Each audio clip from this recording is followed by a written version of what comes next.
Bonjour à tous, bonjour à toutes, ravi de vous retrouver cette semaine ici à l'Espace M. Quelques versets de l'Évangile de Jean pour méditer la parole aujourd'hui, Jean 1, versets 44 à 48. Le lendemain, Jésus voulut s'en aller en Galilée et il trouve Philippe. Et il lui dit « Suis-moi ». Or, Philippe était de Bethsaïda, de la ville d'André et de Pierre.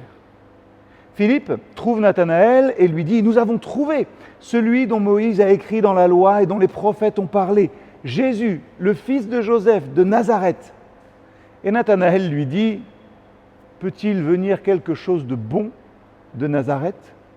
Philippe lui dit « Viens et vois. » Peut-il venir quelque chose de bon de Nazareth ? Mais d'où pouvait venir ce préjugé dans l'esprit quand même du brave Nathanaël ?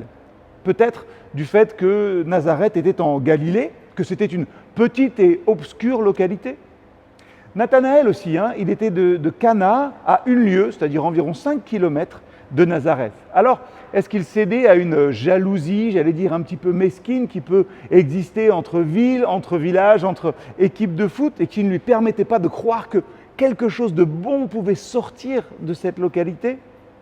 Ou enfin, est-ce que cette ville était malfamée sous le rapport de la moralité ? On le sait, les Nazaréens étaient réputés pour être grossiers, ignorants. On disait aussi que les gens de la région Galilée n'étaient pas des gens très fiables dans le domaine de la doctrine. Et donc, il était impensable pour un juif qu'un maître spirituel puisse provenir de cet endroit. Et pourtant, Jésus y a grandi. Viens et vois. C'est là le meilleur remède contre nos idées préconçues. Vous avez certainement déjà prononcé cette phrase dans votre vie d'une manière ou d'une autre. Ah ouais, tu ne me crois pas ? Attends, tu vas voir. Je ne sais pas où vous avez grandi, dans quelle ville, dans quel quartier, dans quelle communauté. Mais vous savez que l'opinion de Nathanaël, celle qu'il prononce dans l'Évangile, est finalement, même encore aujourd'hui, très largement répandue. Ah oui, mais eux là-bas, ils sont comme ça de toute façon. Oh là, mais tu habites là déjà, tu pars avec un handicap dans la vie. Vous savez, aujourd'hui, certains ne trouvent pas de travail parce qu'ils portent un certain nom, parce qu'ils viennent de certains quartiers ou sont issus de certaines communautés ou de certaines régions où les gens quand même sont connus pour être un petit peu fainéants.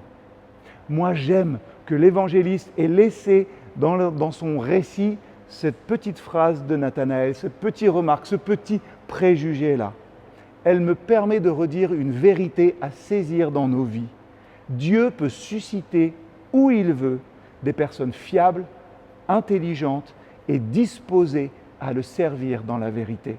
Alors, quel mot d'ordre pour aujourd'hui ? Ne méprisons personne. Viens et vois.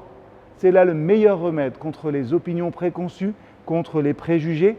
Alors une seule chose à faire aujourd'hui pour nous tous et nous toutes, ouvrons les yeux.